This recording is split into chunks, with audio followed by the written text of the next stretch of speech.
He was handsome, daring and utterly reckless. The man who stole the heart of England's greatest queen and then broke it. Born on this day in history, the 10th of November 1565, Robert Devereux, 2nd Earl of Essex's story is one of charm, pride, rebellion and ruin. I'm historian and author Claire Ridgway, and let me tell you about Elizabeth I's darling and the last great favourite of the Tudor court. Robert Devereux was born at Netherwood in Herefordshire, the eldest son of Walter Devereux, 1st Earl of Essex, and Lettice Knowles, the granddaughter of Mary Boleyn, Anne Boleyn's sister. So yes, he had Boleyn blood in his veins. When Robert's father died in 1576, he was placed under the guardianship of William Cecil, Lord Burleigh, and 2 years later, his mother remarried, none other than his godfather, Robert Dudley, Earl of Leicester. Yes, that Robert Dudley, Elizabeth I's beloved sweet Robin. It was Leicester who brought his stepson to court in 1584. Essex was tall, striking and fiery, and the Queen noticed.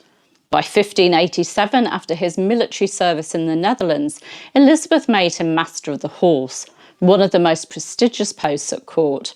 He was just 21, she was 53, and the gossip at court was relentless. They flirted openly. Elizabeth adored his quick wit, his boldness, his youth. But unlike the cautious and intelligent Leicester, Essex was rash, arrogant, and dangerously ambitious. As historian Alison Plowden once said, he was not so much the darling of Elizabeth's old age as one of its greatest headaches. The Queen might have loved his energy, but Essex had no idea how to manage her. He underestimated her intelligence, ignored her authority, and treated her disastrously, like a woman to be conquered rather than a monarch to be obeyed. He took her affection for him for granted. In 1596, his daring raid on Cardiff made him a hero. He returned home to cheering crowds and a swelling ego. At court, factions soon formed. The Essex faction, hungry for glory and war. The Cecil faction, led by the cool and calculating Robert Cecil, advocating peace. Elizabeth played them both, as she always did. But Essex couldn't stand to be denied. He sulked, he argued, and he even turned his back on the Queen in one famous quarrel. For Elizabeth, who demanded obedience above all, it was intolerable. Friends like Francis Bacon begged him to calm down, to remember that the Queen's favour was a privilege, not a right. But Essex didn't listen. He wanted power, real power, and it was pride, not love, that would destroy him. In 1599, Elizabeth appointed him Lord Lieutenant of Ireland, ordering him to crush a rebellion led by Hugh O'Neill, the Earl of Tyrone.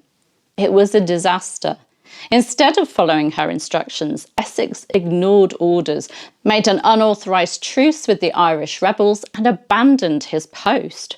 Worse still, he raced back to England without permission, a shocking act of disobedience. And then came the final mistake. On the 28th of September 1599, Essex burst unannounced into the Queen's private chambers and found her without her wig or makeup, stripped of her mask of youth. Elizabeth, humiliated and furious, never forgot it. And the next day he was interrogated before the council. They ruled that his truce was indefensible and his return from Ireland a desertion. He was placed under house arrest.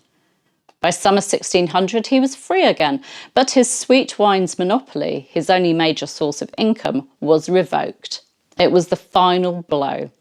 But instead of humbling himself, Essex began plotting. He secretly reached out to James VI of Scotland, hoping to secure support against Robert Cecil's faction at court.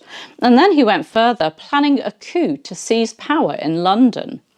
When Elizabeth summoned him to appear before the council on the 7th of February 1601, he panicked.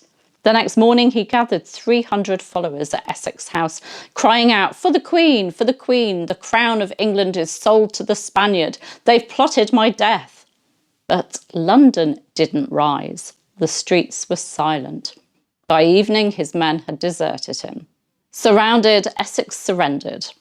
Elizabeth's patience had finally reached its end. She called him a shameless ingrate, and this time she meant it. On the 19th of February 1601, Essex and his ally Henry Wriothesley, Earl of Southampton, were tried for high treason at Westminster Hall. Both were found guilty.